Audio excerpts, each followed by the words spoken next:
Hi, I'm Haley Mills, the podcast producer for Integration Nation. In this conversation, Alison talks with Alana Weathersbee about our relationship with our breath and its impact on our mental, physical, and emotional health.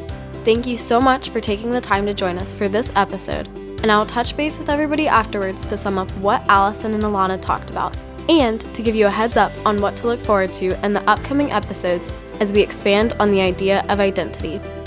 Hi, I'm Alison Sullivan, a licensed clinical social worker, psychotherapist, and you are listening to Integration Nation, a podcast to introduce you to and expand your knowledge about effective, integrative mental health concepts, practices, and approaches. I'm so excited to welcome back Alana Weathersbee from Dragonfly Yoga Studio in Fredericksburg as our guest today to talk to me about probably the most intimate relationship we have, the relationship that we have with our breath. And, I talk about it on every podcast episode. Dragonfly Yoga Studio is such a beautiful, inclusive yoga community right here in the heart of downtown Fredericksburg, Virginia. Check them out on their website at dragonflyyogafred.com to see exactly what I'm talking about. The space is beautiful. They have such a wide range of skilled instructors that have special training in various aspects of yoga. They have every kind of class you could possibly imagine, from intro yoga to advanced classes, workshops on the weekend. They give back to the community. It really is a studio in which they embody what they teach to other students in the classes. And so that kind of being who you are in all aspects of your business really does shine through. So check them out today at dragonflyyogafred.com and enjoy this conversation between me and Alana. All right, so I would love to welcome back our first ever guest on the podcast, who is now our first returning guest. I would like to welcome Alana Weathersbee from Dragonfly Yoga back to have a conversation with us about our breath. Our breath is really, I think, our most universal relationship, our most universal aspect of self. And the focus on our podcast this season is really on integrating all aspects of our identity. And so when I was thinking about what is the most basic part of self that we have, I kept coming back to this notion of our breath. No matter how else we define ourselves, no matter how we are similar or different to others, how our experiences are unique, we all have a continual relationship with our breath. Once that became clear to me, I couldn't think of a better person to talk with about this. So welcome, Alana. Thank you. I'm excited to be back. Thank you so much. I know the breath is so important. I mean, it's something that we don't even tend to think about because it's a natural thing that happens. But then what happens when we start paying attention to it, Yeah, absolutely. Yeah. And I think that's really what got me started thinking about the breath, was my relationship in neglecting my awareness of it. And I think there are many reasons that people remain unconscious or neglectful or in a taking for granted kind of relationship with their breath. I know in my case, and in the case of many other people I work with, some of the trauma that I experienced in my life and some of the chronic stress that was there because of that trauma kind of informed a relationship with my breath where I got comfortable holding my breath quite a bit. And I got comfortable breathing in a really shallow way.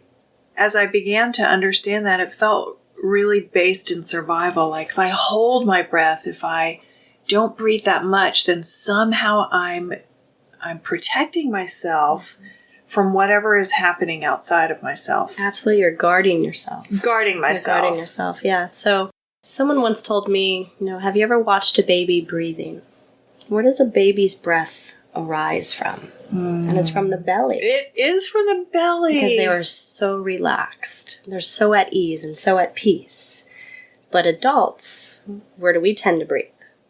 Right up here At in our the chest. upper part of our chest. Upper chest, exactly. And so that's the idea of that holding, that the anxiety, the stress, it's all built there, which is why we tend to have neck and shoulder issues, why our shoulders are slumping forward, because of that anxiety of trying to hold in any pain, to block and protect that we don't want to deal with, Yes, and what I now know and what research is really backing up is that actually does the opposite. What I intuitively did and what many others I know intuitively did actually creates more chronic stress in our bodies and in our minds because it keeps us in our sympathetic nervous system, that fight or flight. It keeps us really perceiving stress maybe when there isn't, and it really limits our ability to be present. Right. Yeah, well, you have to think about, evolution. It's our psoas muscle that's engaging for protection because of the flight and fear. And so that's why we're rounding forward, because it's tightening and it's pulling us down. Because what it wants to do is it says,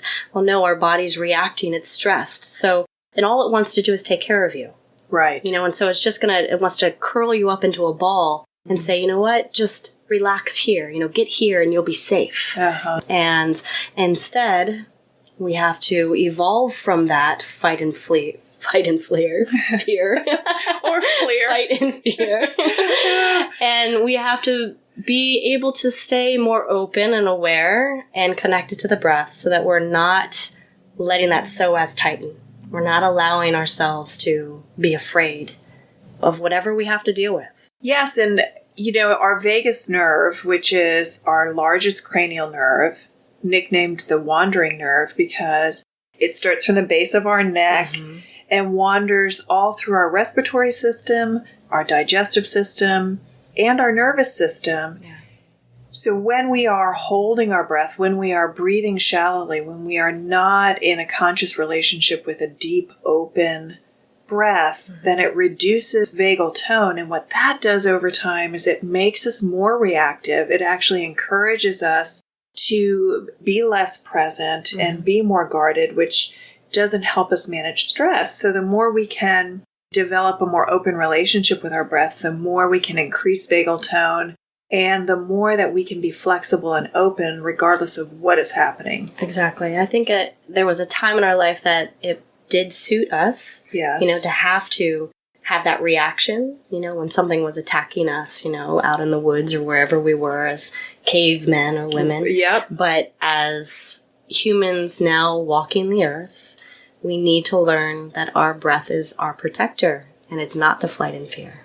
Yes, our breath is our protector, and the more we can harness the power of our breath, by first, I think, becoming conscious about what are our breathing habits, because I know for me, and I have to assume I'm not that different from other people, I know for me that if I had such a complicated relationship with my breath, that can't really be unique. I'm guessing that many of our listeners, once they start getting curious about their breath, are going to discover habits of shallow breathing, habits of holding their breath, habits of, not really joining with a full, deep breath and allowing the restoration that brings. Exactly. Absolutely. So whenever I start a yoga class, I like to have everyone close their eyes and just notice what their breath is doing without changing it.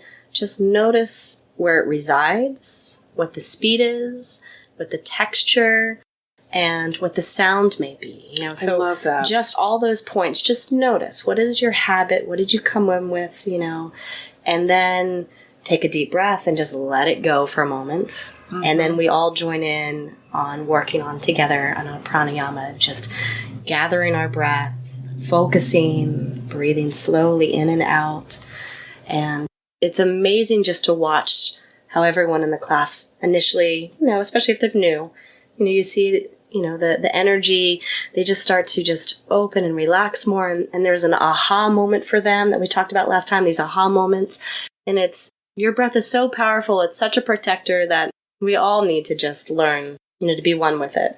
Absolutely. And I love that that really simple process you just outlined of how people can start to become more conscious of their breath. Just take a moment to notice the different aspects of it. Where is it? What is the texture of it? What's around that? Yeah, exactly. So, and then before you leave class, it's another way of just saying, now let's find our breath now and notice what changes, what maybe not had changed, you know, because sometimes you might have come in with a lot of things and it's hard to really let go of everything. And so you can control parts of it, but then there's still some that you're afraid to let go. yes. So there's parts of the breath that may still exhibit what you had come in with, but you have still a deeper knowledge and awareness of it. And so hoping that as you leave your mat and you go out into the real world, you can continue to take that awareness with you and you can slowly start to gain a deeper connection to it so that when you feel that flight and fear, you can start to say, wait, I know what this is. I know what this is. I'm starting to breathe quickly. I'm starting to breathe shallow. I'm starting to breathe and hold, you know. And instead, I know I need to breathe long, slow, and deep. Yeah, and that's such a great way to kind of view developing a relationship with your breath, because I know when I start to meet somebody, when I get to know somebody, I notice things about them, and the things that I notice help me connect with them. And so we can do that. I think we sometimes take for granted that that's possible with our breath. We just start to notice things about it, and then that's going to help us connect to our breath. Exactly. Yeah, there's even science behind hugging someone for 20 seconds and breathing together.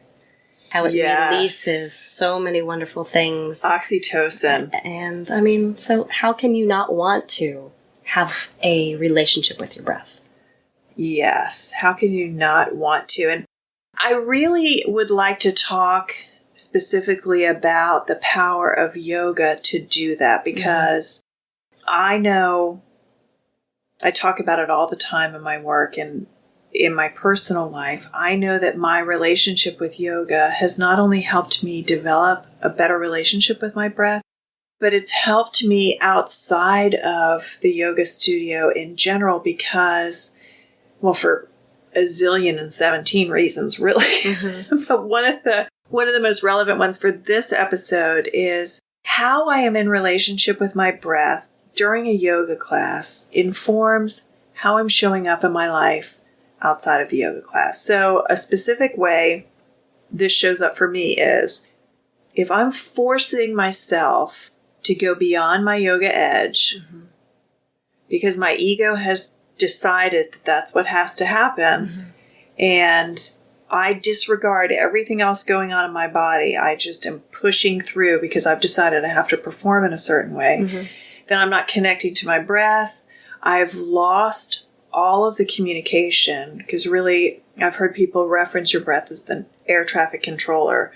I've lost all connection to every other aspect of self, and it becomes almost a bullying relationship. And so if I'm doing that in yoga, chances are I'm pushing myself through something outside of yoga that in a disrespectful way, either by working too much or taking on too much or, you know, something related to that. And the more I can adjust that in class, then I have more tools to bring with me outside of class. Absolutely. And I think it touches right upon the self-care, self-love, and self-acceptance. Yes. So if you are overdoing it in yoga class, you're losing your connection to your self-care, to the self-love, and your self-acceptance of where you are that day on your mat. Because every day is going to be a different day, right? So maybe the day before you were able to reach a certain place. And so you have it in your mind, this ego, well, this is where I can go. This is where I need to be. That preferred place. Right. But you do it without thinking. You do it without breathing. You just go into it because you expect. You just move right into it. And so that's what we do outside of our life, right? Yesterday I got done 10 million things. So today I'm going to get those 10 million things done as well. But right. Could you maybe have split it up, right? Could you have done half and half? Could you have given yourself some grace, some breath, some pause, and taken 2 days to taking care of all those things that you needed to get done, So when you're on your mat, yeah, maybe you were successful to take it all the way down, but how connected were you with your breath? Maybe you weren't quite ready and you were pushing yourself. And so the next day when you're trying to get to that point and you're frustrated and you're upset and you're holding your breath, my thought is that maybe you should have shared that within both of your yoga practice. Shared the effort, shared the will, shared the excitement of reaching something, but joining it with your breath so that you can also experience it the next day. So not overdoing it. Right, because it's not authentic. It's not sustainable. It's ultimately not loving. Right. It's not accepting. Right. It's not loving, and it's not from a place of care. Exactly. It's the opposite of those things. Right. And I know when I am instead in yoga class with my breath and allowing my breath to inform where I am, then that feels like I'm accessing some pretty deep wisdom, and then that becomes a more fulfilling experience ultimately because I'm present, I'm connected to all aspects of myself, and the richness that creates within me and around me way surpasses, any kind of push through that I may be doing, which is based in ego. Exactly. So the saying is, it's never about the deepest stretch, it's always about your breath. So if you can't breathe while you're doing something, then you're overdoing it. And I think that wisdom extends to every area of our life. If I'm doing something in a yoga class that disconnects me from my breath, then I'm not in a place I need to be. I need to refine my breath, and that's going to inform what's right for me in that moment. And that's true outside of yoga. And I see this with people with anxiety, especially when people are going through heartbreak, loss, grief, and things seem so overwhelming, and things seem really confusing, and our sense of self often at those times is in flux. Who am I? Who was I? Who am I going to be? Right. Connecting with our breath in those moments is the only thing we need to do to inform what we need to do next. Exactly. Yeah, we lose focus. We lose focus on what's important. And I think also, sometimes when you're surrounded by other people and you see, all these people doing these things and you feel like, well, I must do that as well. I have to be able to get and touch my toes. I have to be able to, reach whatever aspect of whatever in your life or in your yoga practice that someone else is doing. Yes. You find you need to do it as well. And so it can be a beautiful thing to be surrounded by people because we're all sharing this breath, we're all sharing this energy. Yes. But if we're in a place where we're allowing our ego to take hold, then it's going to pull us away from our breath further and further. And it's going to take us away from the love and the care and the acceptance that we truly need of ourselves. The breath is such a tool that if the further we move away from it, the further we move away from who we truly are. I agree completely. So, utilizing your experience in teaching yoga classes and that shared energy through breath, walk us through how people can stay connected with themselves through their breath and also connect with that shared space of others in their breath. Because I do think whether it's in a yoga class, in a meeting, at work, among family, wherever we are, that dynamic exists. We have our breath and we have the shared energy of the breath around us. Well, and it's also just the one-on-one conversations too that we have with people. So most importantly is just to listen. You listen to what's surrounding you.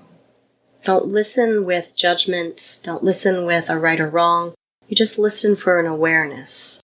And when you're moving through your practice, you can hear that there's certain people in the room who stay very focused with the breath.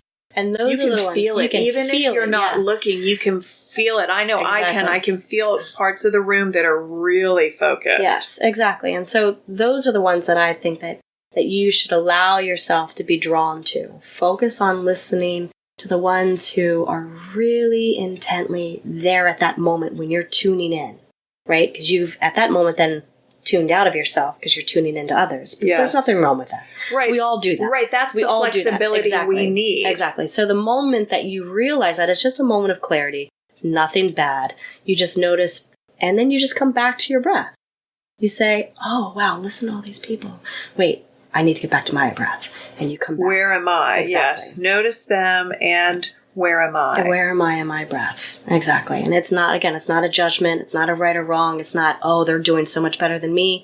Because you know what? They're having the same moments and play and the same thoughts that you are. Because in one moment where you're lapsing away from your breath and they're focused, then you're back to your breath. They're probably going, oh, wow, listen to that person breathe. And that's so wonderful. Oh, I need to connect to my breath. Yes. You know, and so that's why being in a group of people is a wonderful thing, because we have that, not only the instructor reminding you, don't forget to connect to your breath, don't hold your breath, if you can't move, you know, if you can't breathe, don't do it. But then you also have the people around you. So we're all in a community of truly wanting to build that deep relationship with our breath. And we're all there as reminders, you know, and it's a beautiful thing because it's not words. It's just a sound. It's a feeling. It's a vibration, right? You know, that we're all connected to. It goes beneath words. Yeah.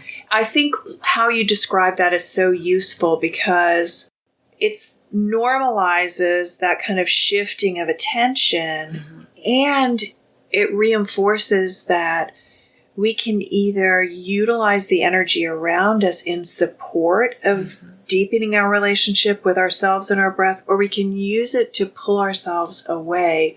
And that choice remains within us, because whoever we're surrounding ourselves with, whatever experiences we're surrounding ourselves with, does influence who we're becoming. I don't care who you are. You know, we're wired for connection. And so where we are spending our time, how we are spending our time, and with whom we are spending our time does matter. And noticing and becoming aware of, is this helping me deepen my relationship with my breath?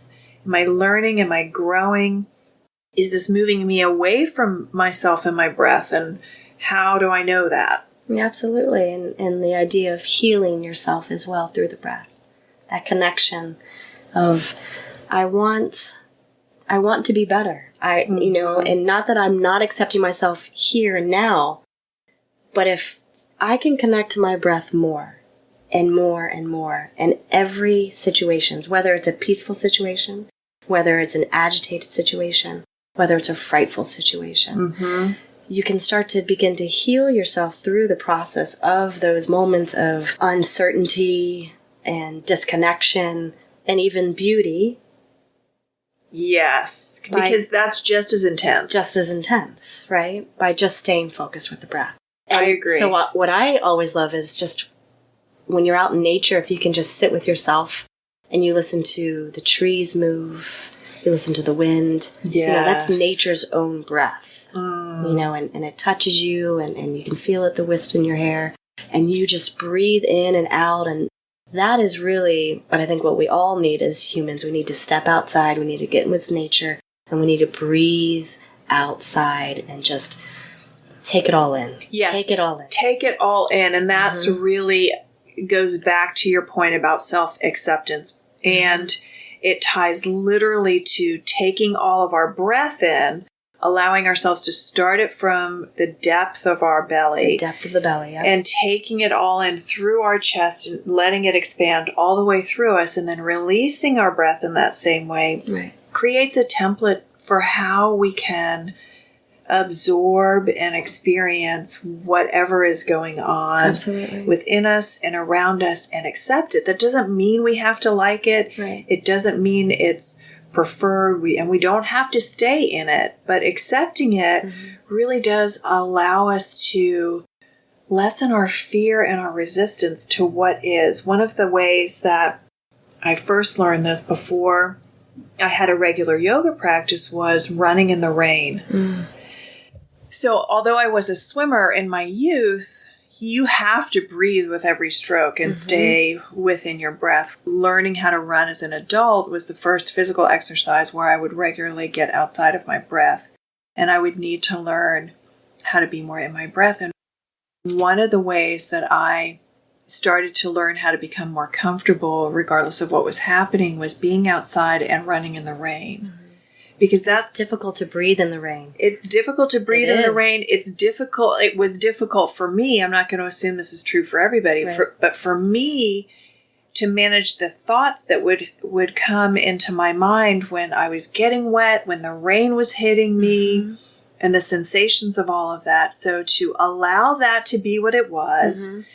to release my thoughts and to stay within my breath became so instructive of understanding how taking in a full breath would help me to take in more fully whatever was happening outside of me, and that actually is where my power and my strength is, which is the opposite of what I thought in trauma and in stress. I thought, which is how we started this conversation, I thought that my breath made me more vulnerable and I needed mm-hmm. to hold it, but I started to be able to learn that no, leaning into it and empowering it mm-hmm. and fully expressing it helps me to access my power. Absolutely. Well, and also slowing it down.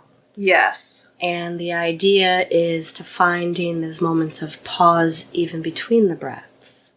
We always rush to just breathe in, breathe out, breathe in, breathe out. Uh-huh. You know? And it's not just breathe in long, breathe out long. Yes. It's about breathing in and pausing and just noticing the breath and how it's residing within you. How do you feel when you're holding that inhalation? And it shouldn't feel strained. It may, mm-hmm. once you're first doing it, but sitting with it and just letting it just sort of empower you with the strength. Yes. And then letting it go ever so slowly back to where it came, into the pit of the belly. And then just really pushing every ounce of breath out. And then just watching the stillness of emptiness. You're still powerful. You're still connected. You're still there. Yes. Even though it's not there yet. It's not there yet. That's a beautiful illustration of process mm-hmm. and how each part of the process is important. Yeah. So for so many people, myself included, the in-between is a particularly challenging time. Yes. That you were just referencing that as the pause. Yeah. After the inhalation and before the exhalation and after the exhalation. And those pauses, not only in our breath, but in our life, are the places that can be really challenging for people. What's next? What's going to happen? Right. What now? How can I get to the next thing? How mm-hmm. can I get rid of this and move on? And exactly. Staying in those in-between places mm-hmm. is just as instructive, just as important as taking the next breath. Exactly. When we pause, that's truly the only moment when we actually find stillness. That's the only time, because breath is movement. You're moving. Your body is moving. Whether you're sitting in absolute stillness or not, if you're breathing in and out, you're still moving the body. So mm-hmm. when you actually connect with the stillness, with the pause, that's truly the only time where you connect. And we all feel, I think for most of us, we get uncomfortable with nothingness. We need. Mm-hmm. Right? But what if we just sat in that nothing? Yes. You know? Yes. Nothing and everything. Nothing is going to harm you in that sense. But everything beautiful and creative and light and love, it all is there. It's all there.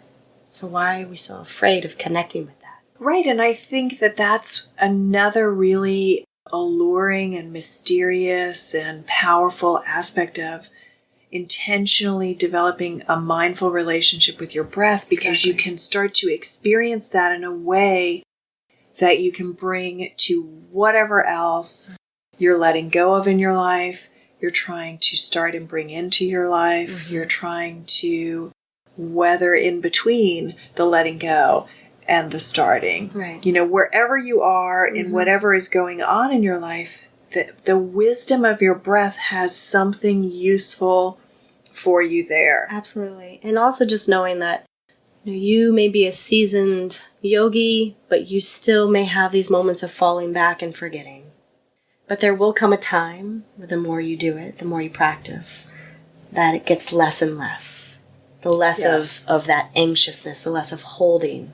Because of, what was it that you called it, that certain nerve? The vagus nerve. Not the vagus nerve, but the vagal tone. Vagal tone. Yes, vagal tone. Well, the more you practice, that vagal tone becomes a part of your life, and it sets in, correct? It sets in. You can explain it a little bit better. Yeah, it sets in, and it becomes your new default because what fires together wires together. So the real power of intention is that we're building new neural networks, new default settings, if you will, within us. And so the more that we do this, the more that becomes our default, and the more that our body, our physiology, through the increased vagal tone, supports us in showing up that way. Not noticing we're not there and trying to find our way back to there, but showing up from that place of presence, from that place of full breath, from that place of connection. Yeah, absolutely. And I also think that the more you do something, the more of a habit it becomes. And so the more you show up on your mat, or the more you connect to your breath, wherever you're doing it, you start to just notice and realize, wow, I'm really not breathing. Wow, I'm not connected. And it doesn't feel right. It doesn't feel right. Rather than where it used to feel accepted and normal and you didn't think about it. Yes. You start to notice, this isn't right. This isn't where I need to be. This isn't, what I want to do. And I don't feel the fullness of my breath, so I don't feel the fullness of myself. Exactly. You don't feel the acceptance, the care, and the love. Thank you so much for being here. You're welcome. It was so much fun. It is always a pleasure to get to spend time with Alana and to talk about these ideas that are really so essential to our everyday wellness. They are really important in our mental health, our physical health, our connection with ourselves. It's all so intricately related, and I'm sure you all were able to kind of pick up on the very Zen vibe of Alana and how grounded experientially she is when talking about these things. And let me just say that translates when you're taking a class with her as well. So I appreciate when I get to spend time with her and we get to share these really important concepts with each of you. And, as we've been doing all this season, I do have a letter to read today to the aspect of myself, which is my relationship with my breath. And that may seem like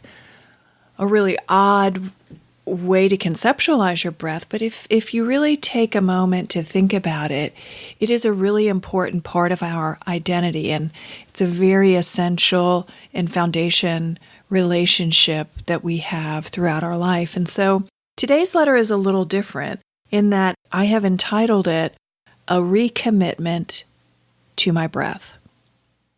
Thank you for your unconditional support, for being my lifeline, filling me with vital life force, and helping me release what I no longer need. Always beneath my words, beside every action, and within my core, you silently support, relieve, and revitalize me, asking nothing in return. I realize many times I've resisted your attention, your quiet urging for connection. I've limited your power at times, intuitively preventing you from moving through me.